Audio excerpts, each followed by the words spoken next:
Abra sua Bíblia em Lamentações de Jeremias, no capítulo 1.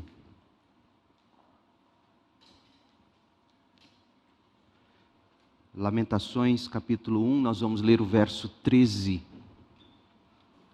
Nesta noite eu quero continuar o tema desta manhã, juntando os cacos. Se você não assistiu, não esteve aqui, a mensagem da manhã já está no nosso canal. Você pode assisti-la, ouvi-la. Hoje à noite nós vamos mergulhar no capítulo 1 de Lamentações. Mas como introdução, eu vou ler o verso 13. Do céu, Deus enviou fogo que queima os ossos, que queima os meus ossos, que me queima os ossos. Deus pôs uma armadilha em meu caminho e me fez voltar atrás, me fez arrepender, me fez me converter dos meus maus caminhos. Ou me fez converter dos meus maus caminhos. Hoje pela manhã nós dissemos que nem sempre nós estamos felizes. Nem sempre. Por vezes a gente se sente com o coração triste. Mas sempre estaremos alegres, entristecidos, mas sempre alegres. Segundo aos Coríntios 6, versículo 10, é o testemunho de Paulo e, por assim dizer, o testemunho de todo cristão. Por vezes nos entristecemos, mas sempre estamos alegres. O cristão, por uma razão, a posição dele em Cristo Jesus. Quem ele é, o que ele tem, o que recebeu e o que receberá em Cristo Jesus. Mas nem sempre nos sentimos felizes. Muitas vezes nós lamentaremos. Há uma diferença entre murmurar e lamentar. Quando não nos sentimos felizes, a tentação é a de murmurar. Mas há uma linguagem bíblica para os momentos de tristeza. E esses momentos são enormes, incontáveis. A linguagem para os momentos de tristeza é a linguagem do lamento. Porque há momentos em que nós só seremos capazes de dizer o que disse o salmista e depois Jesus na cruz. Meu Deus, por que me abandonastes? Por que estás tão distante dos meus gemidos por socorro? Meu Deus, todos os dias eu clamo a Ti, meu Deus, mas Tu não me respondes. Todas as noites, meu Deus, levanto minha voz a Ti, mas não encontro alívio. Há momentos em que nós só teremos Deus. E Deus assim faz para que a gente entenda e descubra e tome consciência de que Deus nos basta. Para nos ajudar a lidar com tudo que a gente enfrenta e ainda vai enfrentar nesta vida, para nos ensinar a linguagem do lamento, nós estamos estudando o livro de Lamentações de Jeremias, no Antigo Testamento. E eu disse hoje cedo que Jeremias tem sido o nosso pastor. Ele tem pregado para nós, ele tem nos aconselhado, ele tem nos ensinado, com o exemplo da própria vida dele. Primeiro, nem sempre estaremos felizes, mas Jeremias também tem nos ensinado, em segundo lugar, como lidar com a tristeza, como lamentar corretamente. Porque há períodos, gente, em que ousar ter esperança é saber lamentar. Lamentações é a história do dia seguinte. O livro de Lamentações é a história dos dias que se seguiram à queda de Jerusalém. que foi em 586 a.C. Se você quiser saber como foi a queda, leia o capítulo último do profeta Jeremias, o livro de Jeremias, o capítulo 52. Mas em Lamentações, você e eu encontramos o dia seguinte. Os dias que se seguiram à catástrofe. E o que se vê na abertura do livro são aqueles homens e mulheres e famílias e crianças, são aquelas pessoas que restaram em Jerusalém, que não foram levadas cativas para a Babilônia, e essas pessoas ficaram em Jerusalém juntamente com Jeremias, juntando os cacos do que sobrou, no fundo do poço, da mais absoluta infelicidade, provando que nem sempre o povo de Deus está feliz, exatamente como você pode estar neste momento, juntando os cacos que sobraram, terrivelmente infeliz, alimentando-se de lágrimas, gemendo de dor. Nós vamos buscar responder algumas perguntas olhando para Lamentações 1. Primeira pergunta: o que se perdeu? Quando eu era pré-adolescente, talvez na casa dos 8, 9 anos, pouco menos, nós morávamos, eu não lembro mais o nome da rua, aqui no setor Coimbra, na rua onde a Segunda Igreja Batista em Goiânia teve sua casa pastoral por muitos anos. E eu morei, se não me falha a memória, na casa ao lado da casa, antiga casa pastoral nossa, ou uma depois. E eu me recordo chegando com meus pais em casa, depois de estarmos na casa de uma de minhas avós, não me recordo qual. E quando nós chegamos em casa, nós vimos que a casa estava arrombada. Ladrão tinha entrado na casa e tinha roubado. E eu me recordo, aquilo me chocou, nunca me esqueci da cena, me recordo dos meus pais juntando os cacos. Mas sabe o que é interessante? Porque eu me recordo da minha mãe dizendo assim: vamos ver o que eles levaram. Quando você junta cacos procurando aquilo que você perdeu, o que não está mais lá. Na juntada dos cacos, Jeremias começa pelo que não estava mais em Jerusalém, o que eles tinham perdido. É sempre assim, gente, quando a gente precisa juntar o que sobrou, a gente junta lamentando pelo que não temos mais, pelo que se foi, pelo que foi roubado de nós, lamentamos pelo que perdemos. É só você imaginar uma casa que foi arrombada, como eu acabei de dizer. É só você imaginar seu carro, você chega nele, os vidros quebrados, alguém roubou, e você, juntando os cacos de vidro, literalmente, você sai na procura. O que levaram? O que não tenho mais aqui? Foi assim com Jeremias. Então eu quero convidar você a ler do verso 1 ao verso 7 do capítulo 1, e ver Jeremias juntando os cacos, mas com a seguinte pergunta: o que nós perdemos? O que nós perdemos quando os babilônios invadiram a cidade, destruíram tudo, ficou só cacos, levou o melhor da nossa gente? O que sobrou para nós? O que nós perdemos? Versículo 1. A cidade que antes era cheia de gente, agora está deserta. Lembrem-se, gente, um parênteses, é uma linguagem poética. As verdades são contadas em forma de poesia, para destacar para nós, com cores vivas, a situação. A cidade que antes era cheia de gente, agora está deserta.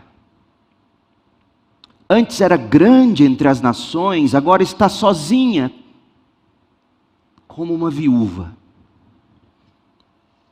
antes era rainha de toda a terra, agora é escrava. Jerusalém passa a noite aos prantos, lágrimas correm por seu rosto. De todos os seus amantes, quem foram os amantes de Jerusalém? Aqueles a quem eles recorreram como auxílio, por exemplo, o Egito. E se você quiser ouvir sobre o que Deus fala desses amantes, das nações com quem Jerusalém tentou fazer aliança, enquanto Jeremias dizia: voltem-se para mim, em nome de Deus ele dizia, volte-se para mim, volte-se para o Senhor, em vez de eles voltarem-se para Deus e abrirem mão de alianças com outras nações, eles iam atrás desses amantes. E a linguagem que Ezequiel, lá no cativeiro, usa para descrever o relacionamento de Jerusalém com os egípcios, por exemplo, seria censurado. Não estou exagerando não. Seria censurada a linguagem que se usa para falar do tipo de relacionamento idólatra que Jerusalém teve. Se você está curioso, vá ler o profeta Ezequiel essa semana. E você vai ver a linguagem. E Deus está dizendo: de todos os seus amantes, aqueles com quem você fez aliança, aqueles com quem vocês se prostituíram, não resta um sequer para consolar vocês. Todos os seus amigos atraíram e se tornaram seus inimigos. Judá foi levada para o exílio e oprimida com cruel escravidão. Vive entre as nações e não tem lugar para descansar. Seus inimigos a perseguiram. E ela não tem a quem recorrer. As estradas para Sião estão de luto, pois as multidões já não vêm celebrar as festas. Os portões da cidade estão em silêncio, os sacerdotes gemem, as moças choram. Como é amargo o seu destino! Seus adversários se tornaram seus senhores, e seus inimigos prosperam, pois o Senhor, ouça, o Senhor castigou Jerusalém. Parênteses. Se tem uma crise que nunca existiu na cabeça do povo do Antigo Testamento, era de que Deus é soberano. E de que Ele sim castiga, disciplina seu povo. Ele está dizendo aqui. Os sacerdotes gemem, as moças choram, é amargo o seu destino, os adversários viraram senhores, os inimigos prosperam, porque o Senhor castigou Jerusalém, mas não foi sem motivo. Assim o fez por seus muitos pecados. Pecado é sério para Deus, gente. Seus filhos foram capturados e levados escravos para o exílio. A bela Sião foi despojada de toda a sua majestade. Seus príncipes são como servos famintos em busca de pasto. Estão fracos demais para fugir do inimigo que os persegue. Em meio à sua tristeza e às suas andanças, Jerusalém se lembra do seu antigo esplendor. Agora, porém, caiu nas mãos de seu inimigo e não há quem a ajude. Seu inimigo a derrubou e zombou de sua queda. Como se não bastasse destruir a cidade, ainda por cima zombou. O que se perdeu aqui, gente? O que se perdeu aqui? Versículo 1 diz que eles perderam o esplendor, a abundância que outrora tiveram. O versículo 2 diz que eles perderam amigos, eles perderam aliados.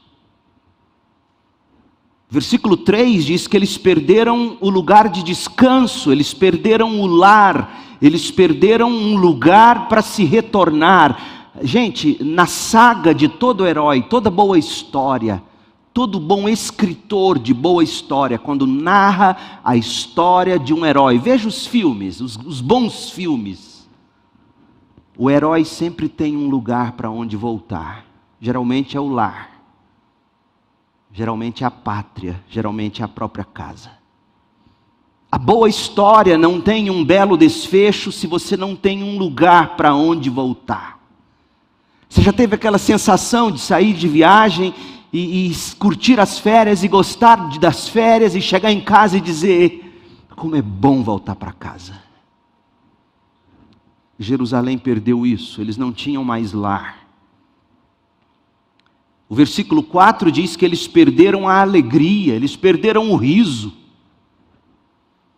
Em busca de garantir a felicidade, eles perderam a felicidade. Em busca de manter a alegria com suas alianças sem Deus, eles perderam o que eles mais queriam, eles não conseguiram manter a alegria. Perderam, versículo 4 diz. Perderam no verso 5 o prestígio. No verso 6, vimos que eles perderam a força, a coragem. Verso 7 diz que eles perderam o lugar de adoração, eles perderam o culto, tudo foi destruído, mas pior, perderam a dignidade. Meu Deus, que situação triste, eles perderam tudo. Juntando os cacos, eles descobriram: nós perdemos tudo. E a pergunta que se impõe diante de você, quando você lê um texto como esse, é a seguinte: o que você perdeu? Você já perdeu alguma coisa na vida? O que você perdeu? Você já perdeu tudo? O pior de tudo, Jerusalém tinha perdido a comunhão com Deus. Nós dissemos isso de manhã, quando o templo é destruído, quando eles são eliminados do meio deles, toda forma de culto, quando eles são levados, a maior parte deles para a Babilônia, eles perderam a terra, eles perderam o templo, eles perderam a comunhão com Deus. Eles não tinham alegria mais de cantar para Deus, e o resultado foi que perderam tudo mais. Absolutamente tudo. Olha, você pensa que não, e esse texto está aqui para nos ensinar o seguinte, gente: até o impensável, aquilo que se tem como mais garantido, como indestrutível, sabe aquela coisa que você pensa, isso nunca vai acabar, isso nunca vai quebrar, não tem como, é impossível pensar nisso, não tem como acabar. Você olha para Jerusalém e pensa: acabou, se quebrou. Jerusalém que Deus tinha chamado, o povo dele que Deus chamou de a menina dos meus olhos. Deus mesmo cuidou de ir lá e colocar tudo em cacos, em pedaços, diante dos nossos olhos, para ensinar para nós a seguinte lição: não há nada eterno nessa vida. Nem as melhores e as mais nobres coisas da vida, nem mesmo as coisas boas que o próprio Deus nos dá, nada nesta vida é eterno. A gente perde bens, a gente perde saúde, a gente perde quem amamos, há quem perde até o nome, a reputação. Deus mesmo tinha dado a Jerusalém aquela terra, Deus mesmo tinha dado a Jerusalém seus profetas, seus sacerdotes, o templo, a mobília do templo. Deus mesmo tinha dado tudo e Deus mesmo tomara tudo para dizer: não há nada eterno nessa vida, tudo vira caco, tudo vira pó, tudo acaba, tudo se despedaça. E sabe o que é pior, gente? É que na vida de muita gente, a pessoa já perdeu tudo, mas não tem noção de que acabou. Você se lembra de um personagem bíblico com quem isso aconteceu? Ele achava que tinha tudo. Ele achava que tinha tudo sob controle. Ele brincava com o pecado. Ele brincava com aquilo que ele tinha como garantido, como quem pensava, isso nunca, jamais será tirado de mim. Eu estou falando de Sansão. Tem muita gente como Sansão. Deus deu beleza, Deus deu força, Deus deu habilidades, Deus deu talentos. E Deus fez com ele uma aliança. Mas ele quebra essa aliança dando risadas com o pecado. Leia Juízes 16 comigo. Juízes 16. A história de Sansão é muito interessante. Um dia a gente ainda estuda Sansão aqui. Mas é interessante você ler a história de Sansão seguindo os olhos dele. Porque o autor do livro de Juízes faz questão de mostrar para nós onde sempre estavam os olhos de Sansão. E não é à toa que Sansão, quando morre, morre cego. Os olhos de Sansão. Verso 20. Dalila gritou. E lembrem, Sansão está deitado no colo de Dalila, a mulher com quem ele jamais deveria ter se envolvido. Ela tinha cortado os cabelos dele, porque ele tinha revelado, entre aspas, o segredo de onde vinha sua força. Ele achava que a força estava no cabelo em si, quando na verdade era na aliança. E está lá, Sansão, dormindo, roncando no colo de Dalila. Ela já tinha cortado seus cabelos. Ela já tinha vendido Sansão aos filisteus. E aí ela grita: Sansão, os filisteus vieram atacá-lo. Sansão acorda e pensa. Olha como o pecado te engana. Sansão acorda e pensa: farei como das outras vezes e me livrarei dos filisteus. Ou seja, vou usar minha força como eu sempre usei e vou mostrar para eles quem é Sansão. Mas olha o que diz o texto. Não sabia, porém, que o Senhor o havia deixado. Os filisteus o capturaram, furaram seus olhos, levaram-no para Gaza, onde o prenderam com 2 correntes de bronze, obrigando-o a moer cereais na prisão. Fizeram dele um bicho, um boi,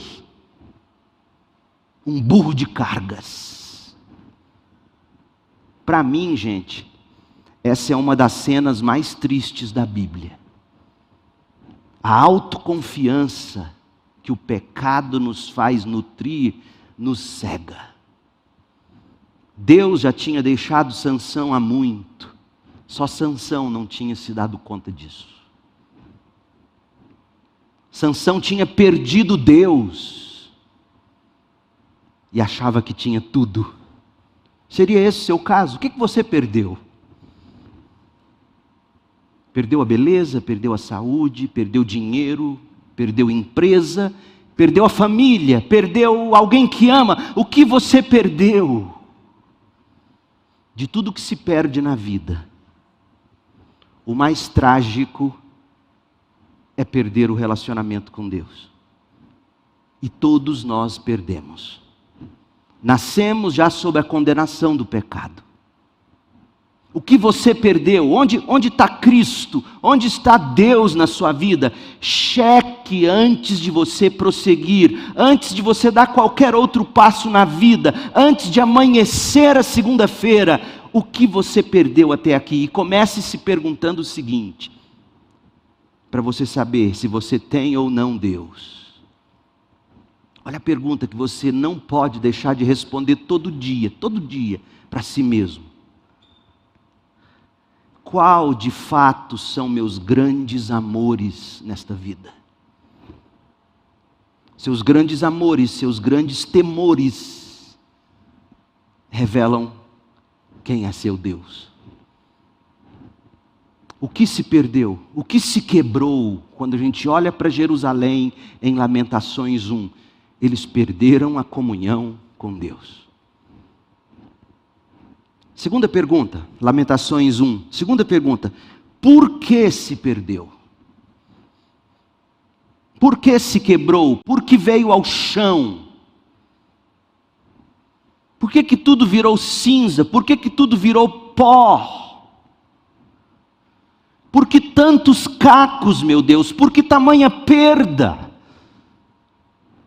Jeremias vai dizer, ele vai dizer e vai revelar o quanto a causa da quebradeira é poderosa para despedaçar tudo e em todos os sentidos. Olha, leia comigo, Lamentações 1, de 8 a 11, e veja por que tudo se quebrou, por que virou caco. Verso 8. Jerusalém pecou terrivelmente. Sabe o que é curioso, gente? Observa, um dos grandes figurões aí hoje, os grandes figurões, ninguém fala mais da causa da quebradeira real. Ninguém mais usa a expressão pecado. Pecado é algo que todo mundo quer varrer para debaixo do tapete e, se possível, nem falar disso. E a Bíblia não tem como não falar da causa de todos os males. A causa de toda a quebradeira que às vezes vem sobre a sua vida. A causa, a raiz de todos os problemas pessoais, familiares, sociais, mundiais. Jerusalém pecou. E não bastou Jeremias dizer Jerusalém pecou. Jerusalém pecou terrivelmente. E eu sempre digo, a Bíblia não desperdiça palavras. Bastaria ter dito, Jerusalém pecou, por isso foi jogada fora como trapo imundo. É isso que Jeremias diz. Mas Jeremias diz, Jerusalém pecou terrivelmente. Por isso foi jogada fora como trapo imundo. E por que ele acrescenta terrivelmente? Porque, meu povo, pecar contra Deus, contra a glória de Deus, é pecar terrivelmente. Toda pena, para ser justa, a dosimetria da pena tem que ser na proporção do crime cometido, certo? Justiça, quando aplicada, tem que ser na medida da dose certa do crime cometido. E pecar contra a glória de Deus é pecar terrivelmente. Todos que antes a honravam, agora a desprezam, pois a viram nua e humilhada. Eis o que o pecado faz. Só resta a ela gemer e esconder o rosto. Com sua impureza, olha o pecado, impureza, é outro adjetivo para o pecado. Com sua impureza, contaminou as vestes e não pensou nas consequências. É sempre assim. Agora está caída no chão e não há quem a levante. Senhor, vê minha aflição, diz a cidade tombada. O inimigo triunfou. O inimigo a saqueou e levou todos os seus valiosos bens. Ela viu estrangeiros profanarem seu templo sagrado, o lugar em que o Senhor os proibia de entrar. Seu povo geme à procura de pão, trocaram seus tesouros por alimento para sobreviver. Olha, Senhor, ela se lamenta, e vê como sou desprezada. Olha, gente, nem sempre é necessário, nem sempre é desejável a gente voltar no passado em busca de todas as causas para o nosso sofrimento presente. Nem sempre é sábio fazer isso. Se você olhar para a história de Jó, como a gente já estudou, você vai descobrir que o problema de Jó não tinha nada necessariamente a ver com algum pecado escondido lá no passado. Mas quando nós percebemos que algumas formas de sofrimento são sim retributivas, e então estão relacionadas com o pecado e o passado, quando você entende que algumas das coisas que você está colhendo hoje é fruto de uma vida inteira de investimentos errados, de práticas pecaminosas, quando você descobre que durante a vida inteira você alimentou a carne, os desejos, os impulsos do coração, nada irá aliviar a sua dor, a menos que você volte lá, pegue esse pecado e diga: Deus, pequei contra o céu, pequei contra ti. Transgressões não confessadas adoecem. Isso porque já mataram eternamente. O texto que a gente acabou de ler, Lamentações 1, de 8 a 11, nos dá conta de que a causa da quebradeira era o pecado terrível de Israel. Pecado terrível. O texto também pinta o que o pecado faz. Você viu o que o pecado fez? O pecado causou vergonha, causou humilhação, deixou Jerusalém despida, nua. Verso 8. O pecado contamina. O pecado te coloca em isolamento, os outros te abandonam, te desprezam. Versículo 9, o pecado perverte, profana as coisas sagradas.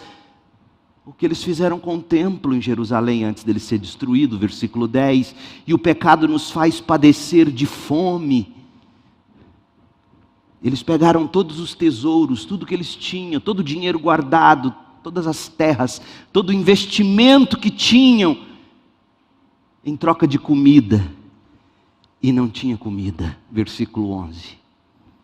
Muita coisa se perdeu, quase tudo se quebrou, e a razão é uma só: o pecado terrível, o pecado que envergonha, o pecado que adoece, o pecado que segrega, o pecado que perverte, o pecado que não satisfaz, pecado que nunca traz vida plena, alegria e felicidade tão cobiçadas. Você já considerou o quanto o pecado é devastador? Tem gente que acha que uma plástica vai resolver algumas coisas. Um remédio. Sim, algumas dessas coisas serão necessárias em algum momento. Mas o que de fato vai na raiz é o reconhecimento de que o nosso pecado terrível nos separou de Deus. E aí reside todos os nossos males. O pecado nos separou, nos destituiu da glória de Deus, arrebentou com a nossa consciência, por isso que você vive culpado, por isso que você vive tentando calar essas vozes dentro de você de todas as maneiras: comida, bebida, balada, sexo, Netflix, Amazon Prime, compra. Sabe, a consciência o tempo todo ali te atormentando. O pecado faz isso, e você então tenta aplacar isso com o que não, jamais vai aplacar. Você vê o pecado destruir sua consciência, destruir seus relacionamentos. De repente você olha ao redor, não tem mais ninguém. Porque a vida inteira você transpirou pecado. Na forma de maledicência, na forma de orgulho, de vaidade, de murmuração. Eu já tenho vivido bastante para ver pessoas terminarem a vida sozinhas. Porque nunca fez questão de aplacar seus pecados na cruz. Sempre destilou, sempre que abre a boca é para reclamar, é para cobrar, é para apunhalar, é para ferir. O pecado quebra relacionamentos. O pecado afeta a natureza criada. O pecado confunde as nações. O pecado gera guerras. pecado é a raiz de todos os males. Por que que tudo se quebrou? Porque tudo está como está? O pecado. Terceira pergunta, por que, meu Deus? Por quê? Se o Senhor nos ama tanto, por que nos tratar desse modo? Por quê? Por que tantas perdas? Por que tantos cacos? Você tem gente que questiona isso. E tem algum sentido, porque se você pensa apenas com a razão natural do homem, você olha para Deus e fala, como é que Deus pode ser bom agindo assim, pastor? Que Deus é esse que castiga e que pune desse jeito? Ora, se você conhece o conceito de justiça, você poderia dizer, que juiz é esse que não manda para a cadeia um bandido? Você não diz isso o tempo todo. Deus é justo. E graças a Deus que Ele é justo. Então e é natural, se você já se fez essa pergunta, por que, meu Deus? Por que nessa dose? Por que desse tanto? Porque eu, que aparentemente sou tão melhor do que eles, Jerusalém poderia ter dito, porque nós e não o Egito. Aliás, eles disseram, porque nós e não esses babilônios. Jonas, por exemplo, nem queria pregar para os ninivitas, capital da Assíria. Porque nós, seu povo, por que, Deus? Porque ele, tão jovem, tão bom, futuro promissor, você já perguntou isso tantas vezes, eu também. Jeremias vai revelar, ouça, Jeremias vai revelar que existe graça da parte de Deus até nas maiores tragédias da vida. Quem tiver olhos para ver, verá. Preste atenção a partir do verso 12, porque em Lamentações 1, de 12 em diante, o profeta vai lamentar de tal modo a revelar o porquê daquela situação toda, o porquê daqueles cacos. Mas deixe-me resumir para você, sabe por quê? Porque além de juízo, e Deus é justo, era um meio gracioso de Deus curvar a cerviz daquele povo que não se arrependia, que vivia se orgulhando de ser o povo escolhido, o povo a quem Deus deu aquela terra, o povo a quem Deus deu aquele templo, o Deus a quem deu aquela Bíblia, o Deus que tinha feito tudo por eles, se orgulhando disso e pecando e fazendo e vivendo como queria. E quando Jeremias pregava a verdade, eles calavam Jeremias e arrumavam profetas para dizerem o que eles queriam ouvir. Era um povo que não se curvava, que não se arrependia. E aí, como dizia a vovó e a mamãe de antigamente, se não vem pelo amor, vem pela dor. E até a dor infligida por Deus é meio de graça. Coloca isso no seu status. Até a dor infligida por Deus é meio de graça. E olha o que vai dizer o texto. Verso 12. Isso tudo que eu fiz, é a pergunta que Deus está fazendo através de Jeremias. Isso tudo que eu fiz, nada significa para vocês que passam por mim? Olhem ao redor e vejam se a dor igual à minha, que o Senhor trouxe sobre mim. Não tem crise aqui. Quem fez isso? A gente sabe que foi os babilônios. Mas quem é que tem os babilônios na coleira? Quem? Deus. Se Deus não quisesse, já viu aqueles enforcadores que você coloca? Eu tinha um cachorro fila, a Kissy, que linda aquela cadela, grande, bege, bela, me lambia todo, e eu andava com ela orgulhoso, com aquele enforcador de gancho assim, porque a bicha era forte, ela me arrastava, e aí eu segurava, e o meio de segurar ela era puxando aquele enforcador de um modo que ela...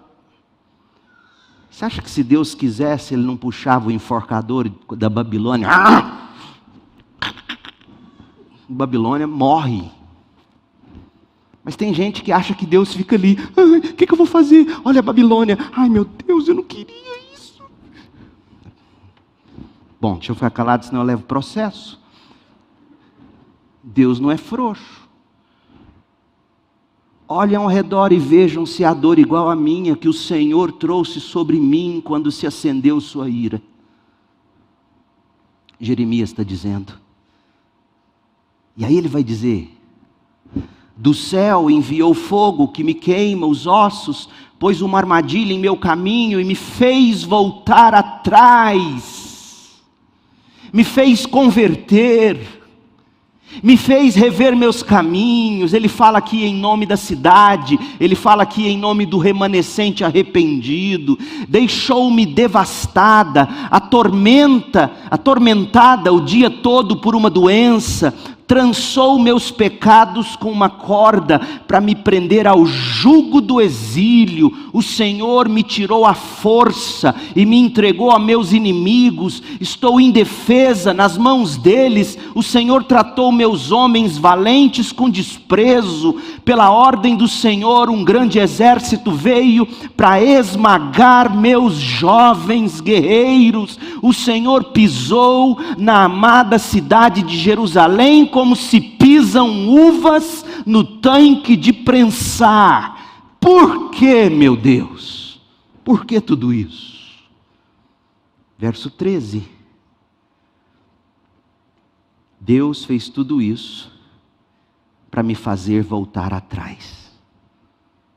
Gente, como o pecado nos faz achar que a gente é forte, que a gente é autossuficiente.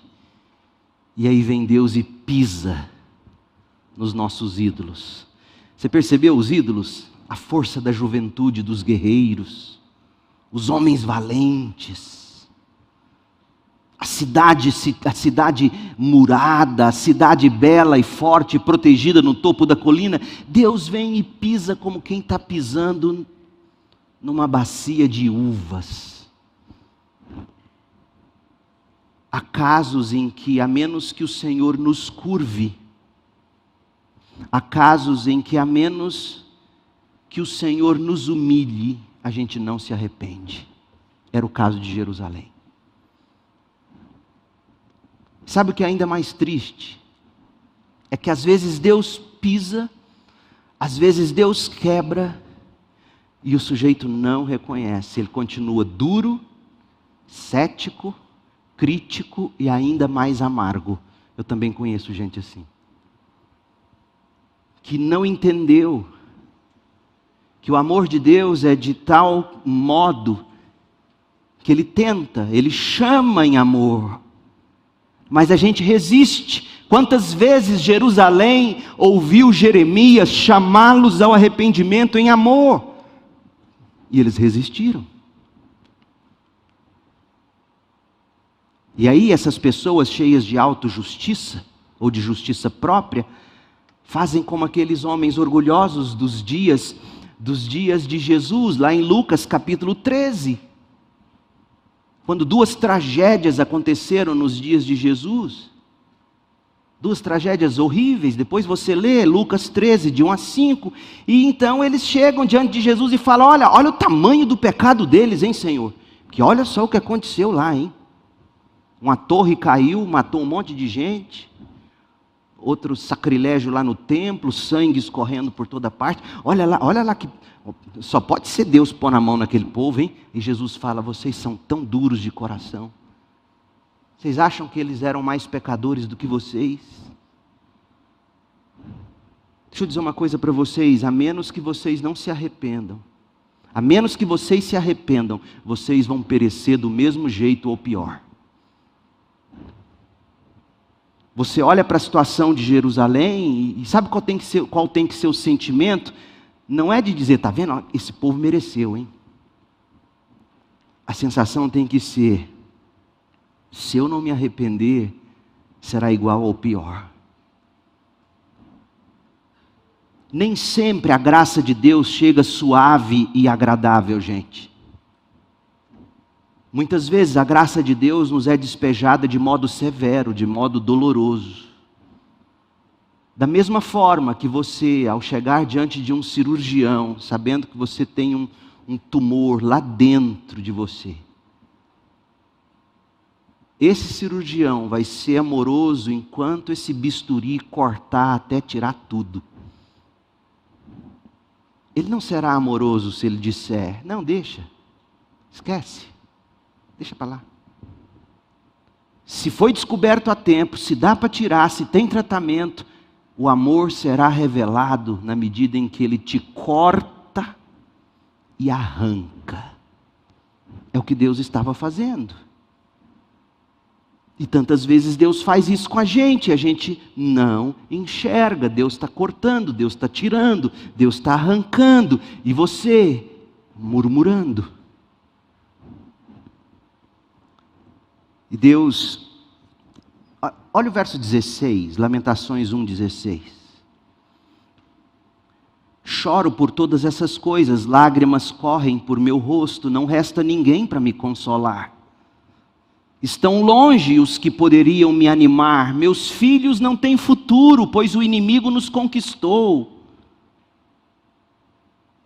Sião, Jerusalém, estende as mãos, mas ninguém a consola. O Senhor disse a respeito de seu povo Israel, que seus vizinhos sejam seus inimigos, que Jerusalém seja jogada fora como trapo imundo. Oh meu Deus, por que tudo isso? Para que haja conversão, para que haja retorno, Lamentações 1,13. Talvez você esteja se perguntando, por que Deus está sendo tão severo comigo? Você está perguntando isso para si mesmo? Está perguntando isso para alguém? Por que Deus está sendo tão severo comigo? Por que Deus está fazendo isso comigo?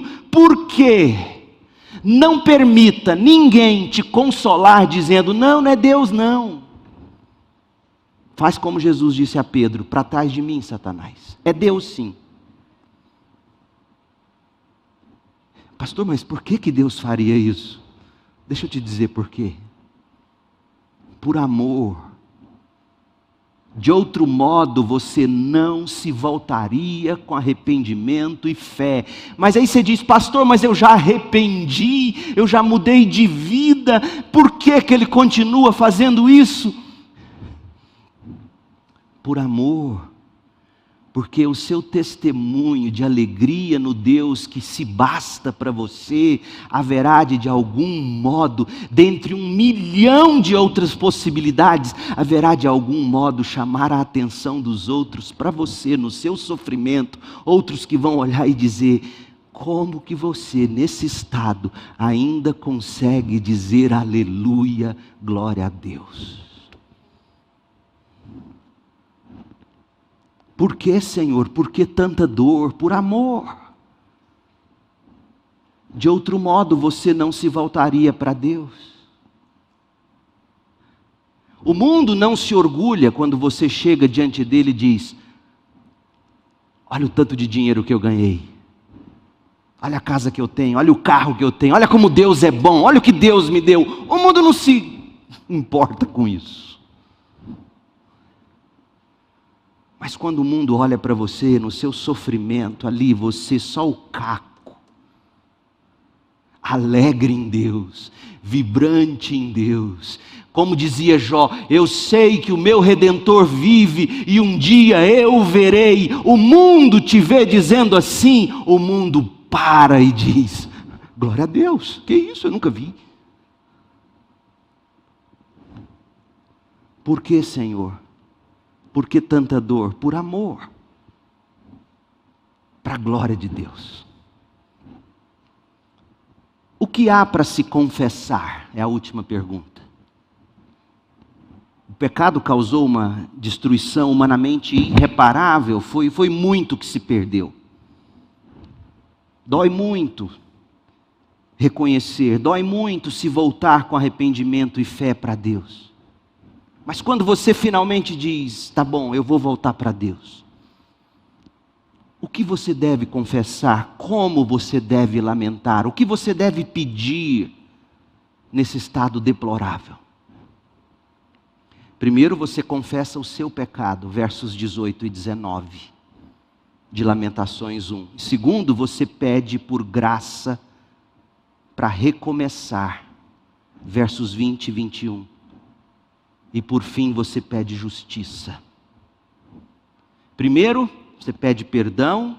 Segundo, você pede graça. Terceiro, você pede justiça. Leia comigo, Lamentações 1:18. Ao pedido de perdão. Verso 18. O Senhor é justo, diz Jerusalém. Olha que coisa linda. Jerusalém, que está catando os cacos. Quem está dizendo aqui não é o profeta, é Jerusalém, é o povo que foi ferido pelo próprio Deus. O Senhor é justo, diz Jerusalém. Meu povo, isso glorifica a Deus. Pois me rebelei contra o Senhor. Eu me rebelei contra o Senhor. O Senhor foi justo em agir como agiu. Eu me rebelei contra Ele. Ouçam todos os povos e vejam minha angústia, pois meus filhos e filhas foram levados para o exílio. Olhem para o meu pecado, vejam o que aconteceu comigo. Olha o que o pecado fez comigo. Pedi ajuda aos meus aliados, mas eles me traíram. Meus sacerdotes e meus líderes morreram de fome na cidade, enquanto procuravam alimento.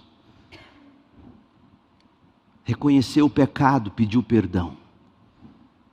Segundo, vai pedir graça. Verso 20. Senhor, vê minha angústia. Meu coração está aflito, minha alma desesperada, pois me rebelei terrivelmente contra ti. Olha o terrivelmente aqui de novo. Eles pecaram terrivelmente e agora eles reconheceram que foi terrivelmente. Nas ruas a espada mata e em casa só a morte. Outros ouviram meus gemidos, mas ninguém veio me consolar. Quando meus inimigos souberam da minha desgraça, se alegraram de ver o que tu havias feito. O que tu havias feito. Você já notou, não aparece o nome da Babilônia uma só vez nesse livro.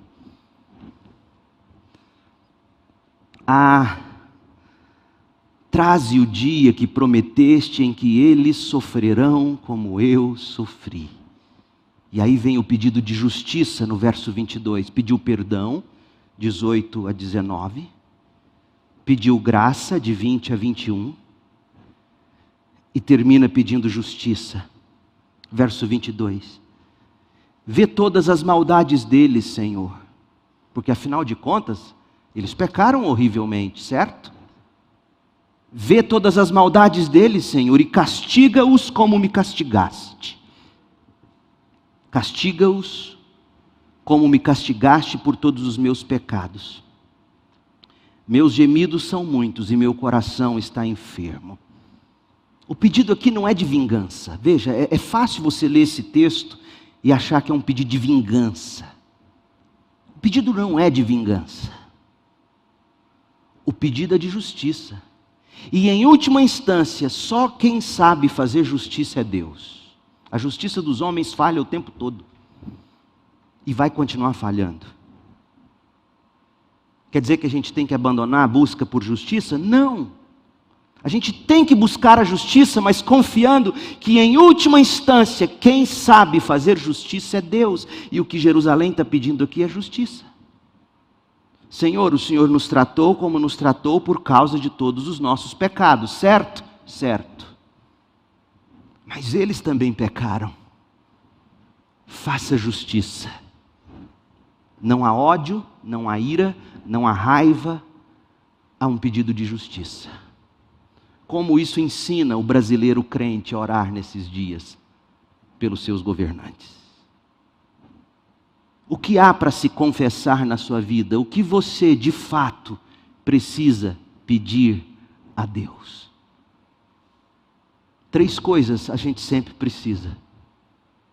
Pedir perdão a Deus, pelo pecado reconhecido e depois confessado, perdoa-me pela minha terrível rebeldia. Segundo, você pede graça, porque sem a graça de Deus você não consegue ir longe, a sua força de vontade só te leva até o próximo fôlego.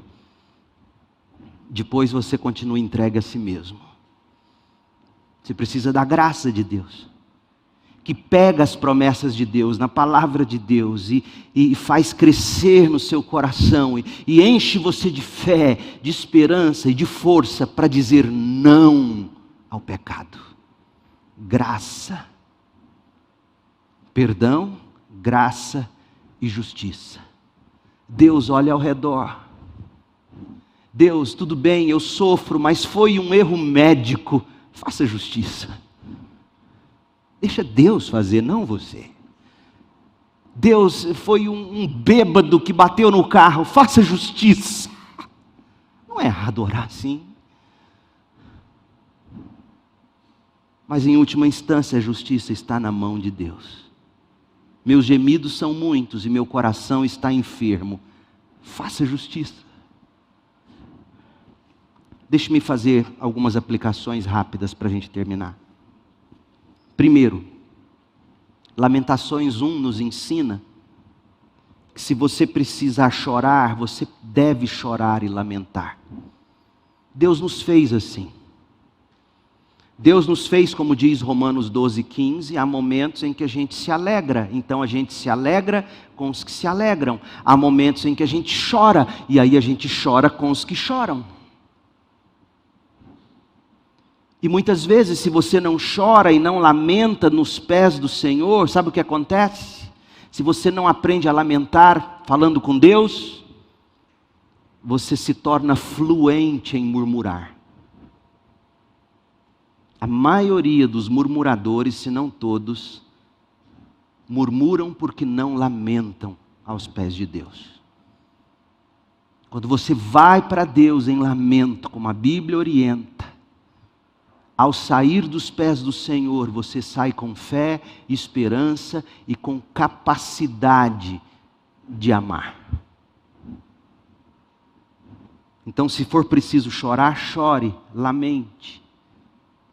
Chore principalmente pelos seus pecados. Felizes, bem-aventurados os que choram pelos pecados, pois serão consolados. Mateus 5:4. Pastor, como é que o senhor tem certeza de que esse choro de Mateus 5:4, esse choro de que Jesus fala, é o choro pelo pecado? Como eu tenho certeza, a Bíblia interpreta a Bíblia. Tiago, o irmão de Jesus, escreveu a carta de Tiago. E no capítulo 4, versículo 8, ele diz: aproximem-se de Deus, e Deus se aproximará de vocês. Lavem as mãos, pecadores, purifiquem o coração, vocês que têm a mente dividida. Que haja lágrimas, lamentação e profundo pesar, que haja choro em vez de riso e tristeza em vez de alegria. Humilhem-se diante do Senhor e Ele os exaltará. O consolo vem para quem chora e lamenta. Se for preciso chorar e lamentar, chore, lamente, não murmure. Segundo, o pecado tem consciências reais e devastadoras, gente. Capítulo 1 de Lamentações nos mostra isso. É outra conclusão que a gente tira desse capítulo. Os efeitos do pecado são reais, são devastadores, tanto no nível pessoal, quanto no nível social, coletivo. Lamentações 1 serve como um poderoso lembrete de que se Deus não poupou o seu próprio povo, a que Ele chamou de menina dos meus olhos, Ele vai poupar você nessa safadeza do pecado. Ele vai livrar o Brasil, você acha mesmo? Tem gente que acha. Não leu Lamentações.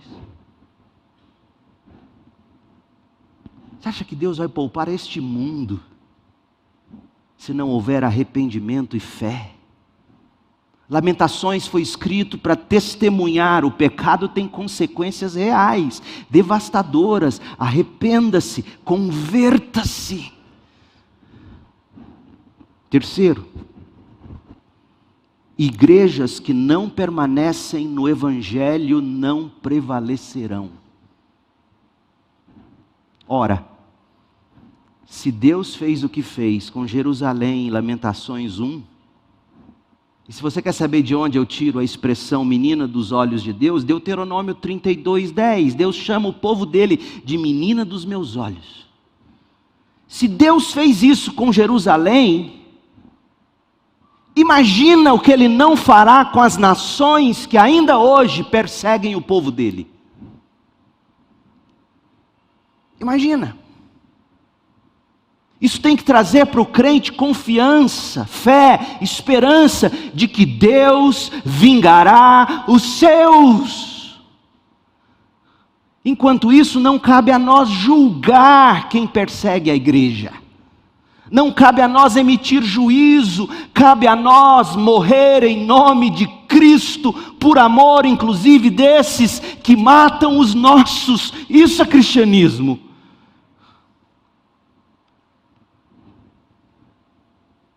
Se você não entendeu isso, você não leu sua Bíblia direito. Deus mandou Jonas ir pregar para um povo que você não teria coragem de ir.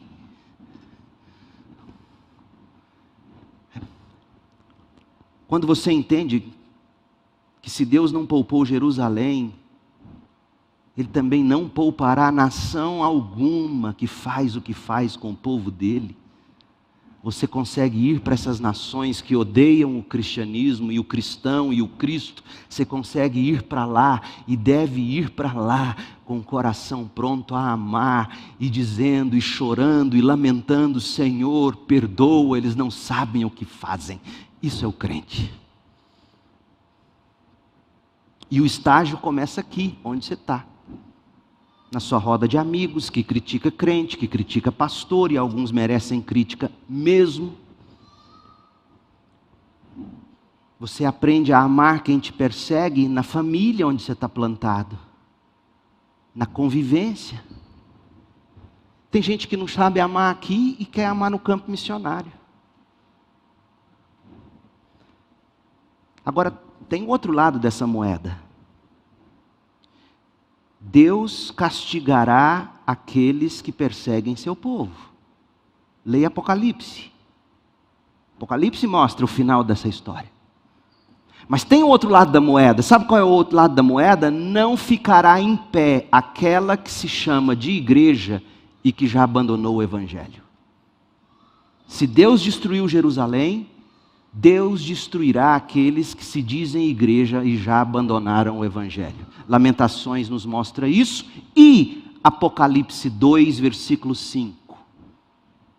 Olha o que Deus diz sobre Éfeso: veja até onde você caiu, arrependa-se e volte a praticar as obras que no início praticava. Do contrário, diz o Senhor, virei até você, igreja, e tirarei seu candelabro do seu lugar entre as igrejas. Deus destrói a igreja que destruiu o Evangelho. É questão de tempo. Nações que perseguem a igreja receberão de Deus, do próprio Deus, a sua paga. A propósito, dá um Google Earth depois e procura Babilônia. Não tem nem pó para contar a história. Sumiu, Babilônia. Não tem. Mas Deus também destrói igrejas que destruíram o Evangelho. Isso serve de alerta para Sibi. Deus honrará essa igreja na medida em que ela honrar o Evangelho da glória da cruz de Cristo. Em quarto lugar, a justiça e o julgamento divinos fazem parte da história redentora. A gente fala de perdão, a gente fala de redenção, a gente fala de amor, e é verdade, Deus é gracioso, Deus é misericordioso, mas Deus também é justo, e Ele pune, e Ele julga, e o julgamento começa na própria casa do Senhor, como nós veremos em Lamentações 2. A cruz de Jesus Cristo revela para nós que Deus concilia amor e justiça em Cristo. Então, não tenha medo de falar do julgamento, de falar da justiça divina. Porque a Bíblia não tem vergonha de dizer que Deus é justo e pune e castiga o pecado e o pecador. Ele é justo. Em quinto lugar, Cristo é a justiça de Deus. Gente, é incrível, porque enquanto você lê Lamentações 1 e vê Deus fazendo tudo o que fez com Jerusalém, você não pode se esquecer de que Deus fez o mesmo em proporções infinitamente piores com seu próprio Filho. Sabe para quê? Para que aquele que no Filho de Deus crê não sofra as punições eternas, descritas em Lamentações 1, por exemplo. Olha o que Jesus sofreu por nós, Isaías 53:3. Foi rejeitado e desprezado, homem de dores, conhece o sofrimento mais profundo. Nós demos as costas para ele, lembra? As nações, os amigos de Jerusalém deram as costas para ela. Demos as costas para Cristo, desviamos o olhar, Ele foi desprezado e não nos importamos. Apesar disso, foram as nossas enfermidades que Ele tomou sobre si e foram as nossas doenças que pesaram sobre Cristo.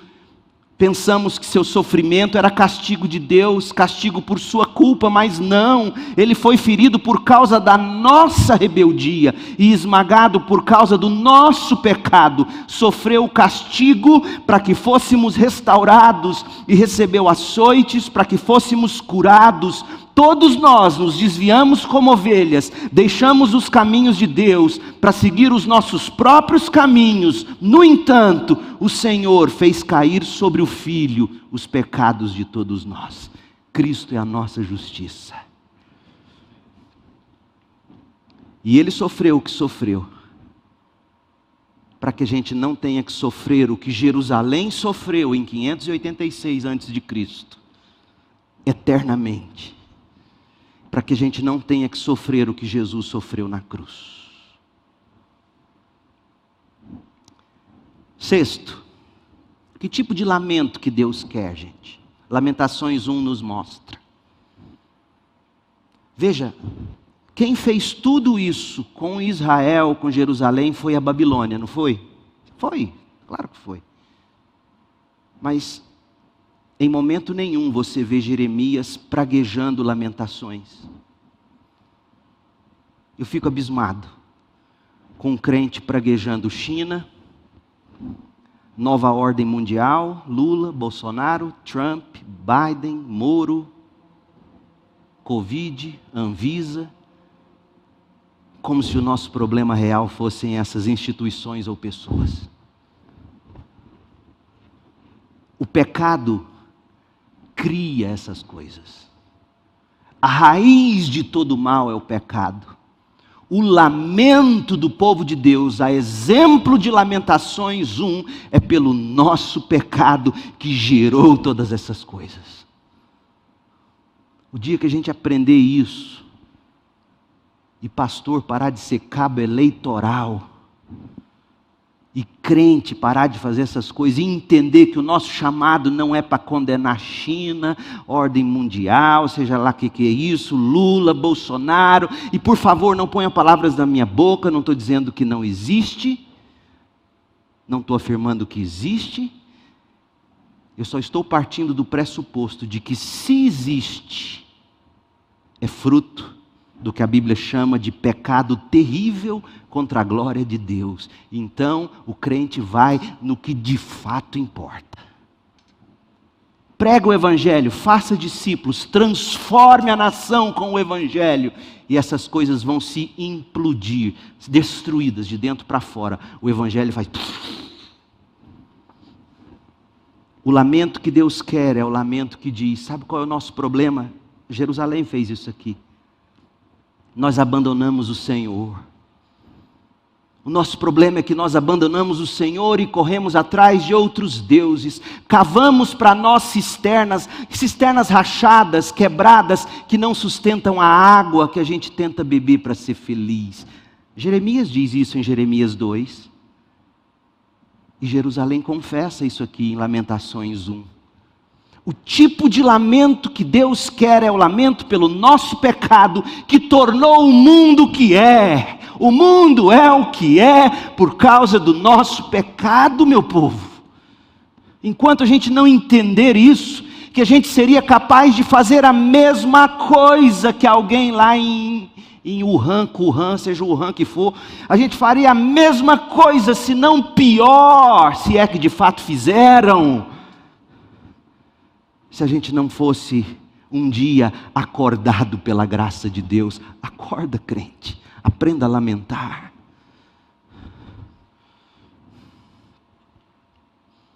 Pare de lamentar por essas coisas, lamente pelo seu pecado, pelo pecado do mundo, pelo pecado dos nossos governantes, pelo pecado do nosso próprio coração, pelos pecados estruturais. A gente fala de racismo estrutural, antes disso existe pecado estrutural.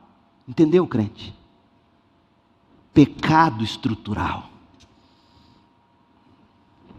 Quando a gente aprende isso, quando a gente aprende a lamentar, como lamenta-se em Lamentações, você não murmura mais.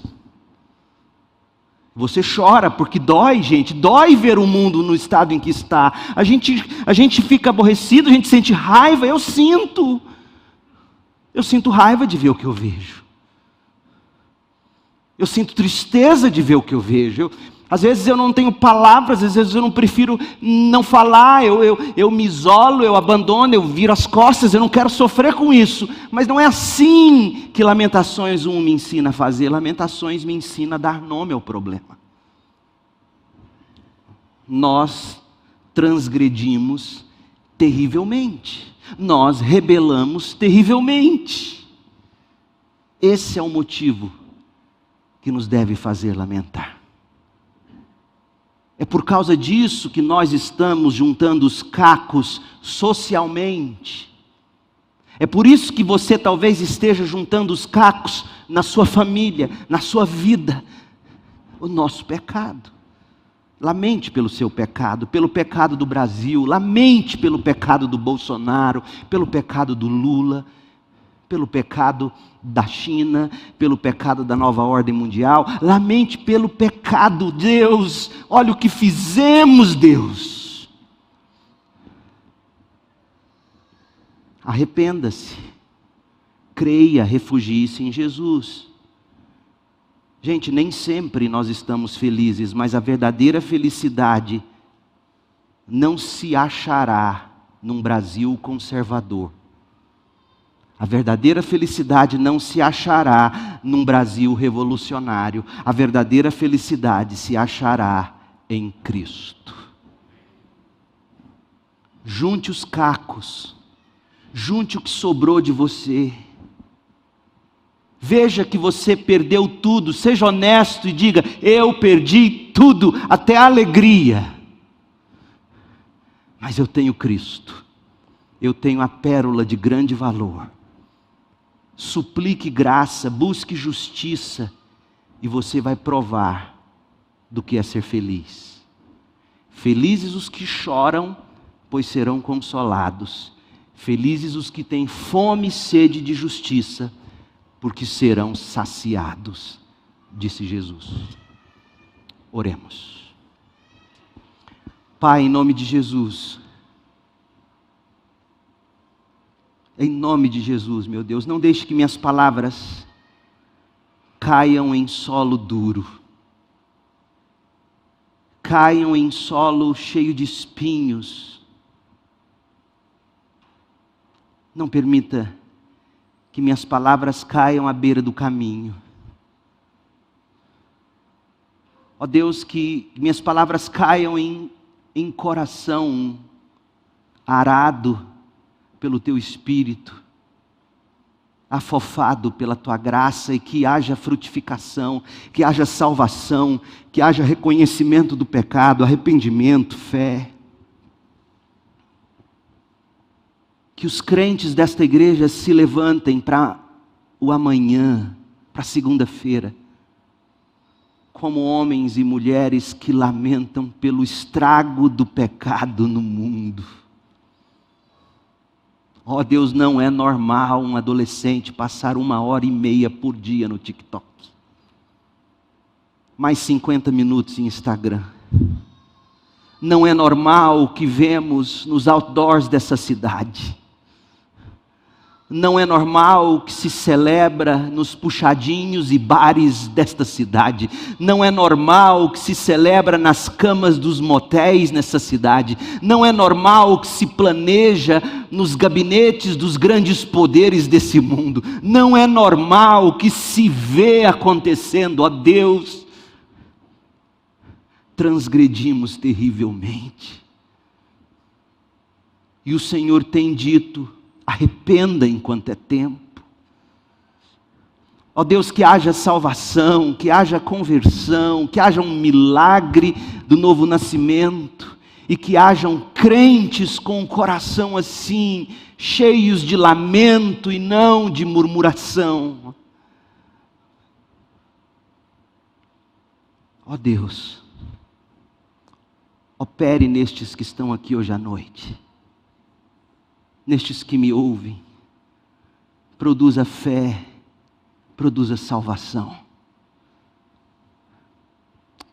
Ó Deus, que possamos ver que até mesmo a dor que o Senhor nos inflige é amor, é para que haja conversão e um coração totalmente entregue ao Senhor.